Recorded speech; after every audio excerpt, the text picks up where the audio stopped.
We just got our first official look at Darth Maul in his new series, and Maul's Twilight apprentice may not actually be who we think she is per new leaks and rumors. Mandalore. So Lucasfilm has released a new official image at San Diego Comic-Con for the upcoming animated series Maul Shadow Lord. And this is actually the first official image that the general public has actually gotten since the show's reveal during Star Wars Celebration in Japan. Now sadly we still haven't gotten an official trailer release, and that's probably because they're waiting to show the trailer at Disney's D23, which will be at the end of August. But there has been some rumors and new information kind of making the rounds at San Diego Comic-Con about Maul's new apprentice. And we now know the role that Maul will play after the fall of the Republic thanks to recent interviews with Sam Witwer. Now we've learned that the series will place Maul in a post-Clone Wars galaxy within the year after Order 66. And my guess is that the show will open immediately after Maul has escaped the Venator during Order 66 at the end of Clone Wars Season 7. And that's because in the image we got at San Diego Comic-Con, Maul is still wearing the same Sith robes that he was wearing at the end of Clone Wars Season 7 on Mandalore. He also has the same lightsaber as he had at the end of the series as well. I'm not really sure how he recovered it, but it's the one that is made up of the remaining half of his lightsaber from the Phantom Menace, and not the Inquisitor lightsaber that we later see in Star Wars Rebels. And what else is interesting is that he appears to be in front of an underground vault of some sort, and to me this architecture looks very familiar to that of Dathomir, and it kind of reminds me of the hidden cave that old Daka lived in, but in all honesty I'm hoping that it's actually the inside of a Sith temple. And I really hope this show explores more into Sith history and deepens the lore that we currently have in canon, because as much as Star Wars canon has expanded over the last few years under Disney, Sith stories are still lacking, and we don't have nearly as much as we had in Legends. And it wouldn't be a surprise if this Maul show did take the opportunity to expand canon Sith lore further, because it wouldn't be the first time that Maul has done so. Maul in Rebels was actually the first person to canonize the Code of the Sith. Your passions give you strength, and through strength you gain power. You have seen it, you feel it. You must break your chains.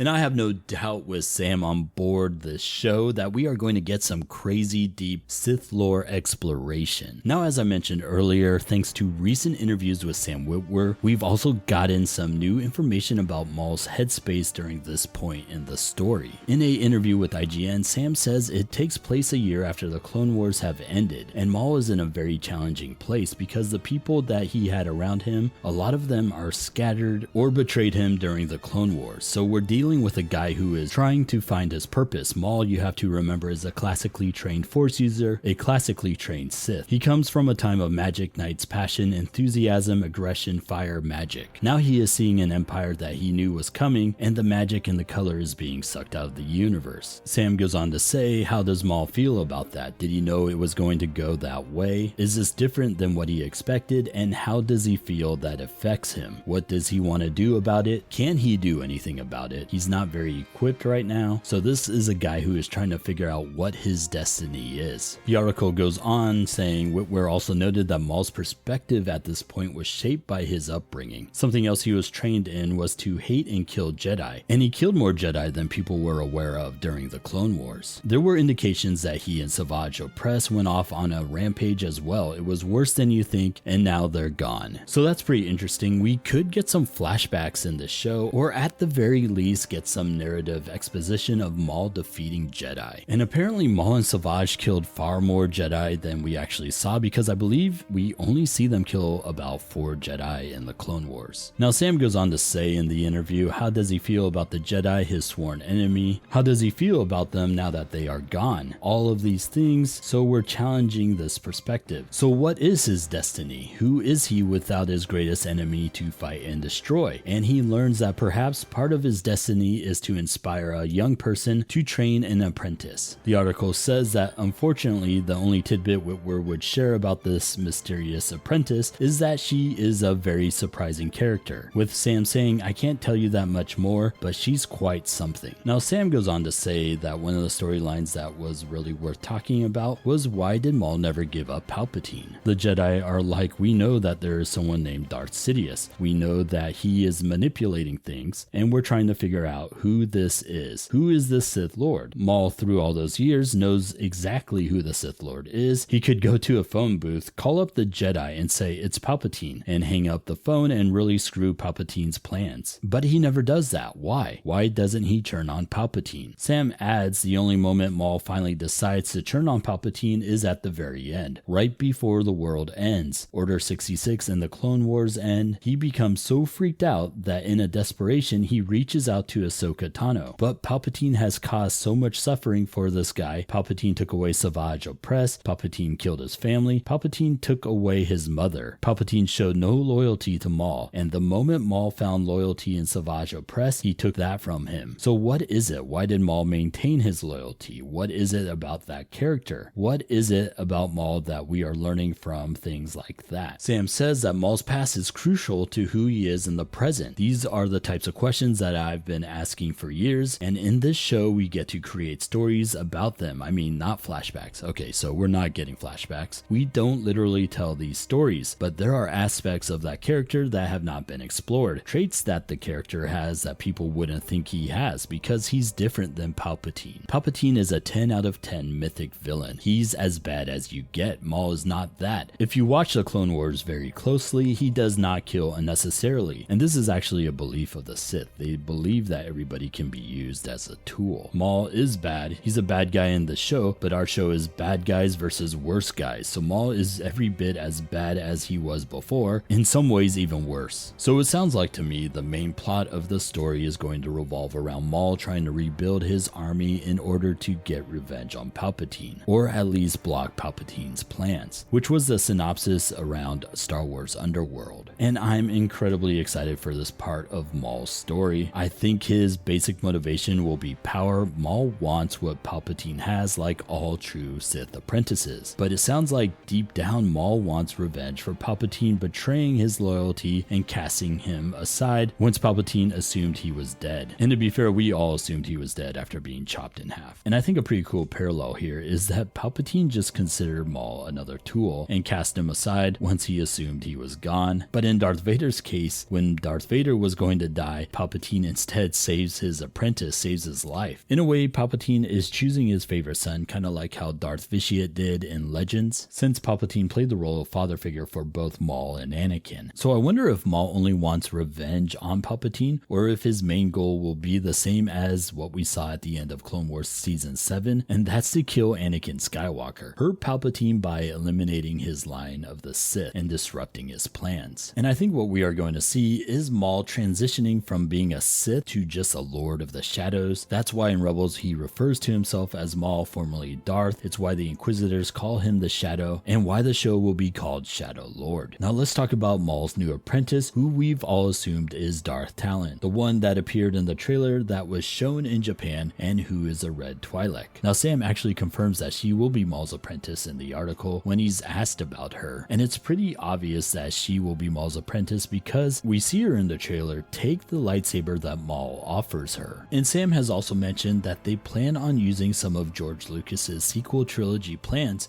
where he had Darth Talon along with Maul being the two main villains, with Talon playing the role of a Vader equivalent. But here's the controversy. This past week, because of a few leaks and rumors from what I might add are unreliable sources, they're saying that Maul's apprentice is in fact not named Talon, but instead Maul's apprentice's name is actually Taron Kalino, which I might add sounds very similar to Talon. And if this is true, it's going to cause an uproar in the community. I think we all have our hearts set on Talon returning to Star Wars. Let me know in the comments if you'd be upset if Maul's apprentice is not Talon. But I personally think this is an overreaction, because if you know anything about the Sith, you know that Taron is most likely Maul's apprentice's name before she goes through the Sith ritual and is given the title of Darth. And along with the title Darth, she'll actually be given the moniker Talon instead of her birth name. And this is because a Sith is is reborn once somebody becomes a Sith Lord. And I think around this time is when she'll also receive the same Sith tattoos as Maul. So I'm not necessarily worried that Talon has a different name at the beginning of the show. And honestly, Shadow Lord sounds like it's going to be incredible. For me, Maul is my second favorite character in the franchise, only after Han Solo. And if you've followed me for a while, you know I'm a huge fan of the animations, and truthfully, this may be the project that I'm most looking forward to. Hopefully it doesn't let me down like the Bad Batch did. Let me know in the comments, are you excited for Darth Maul Shadow Lord? And if you enjoyed this video, give it a thumbs up. And if you enjoy Star Wars, subscribe to the channel. I hope you all have a great day, and may the Force be with you.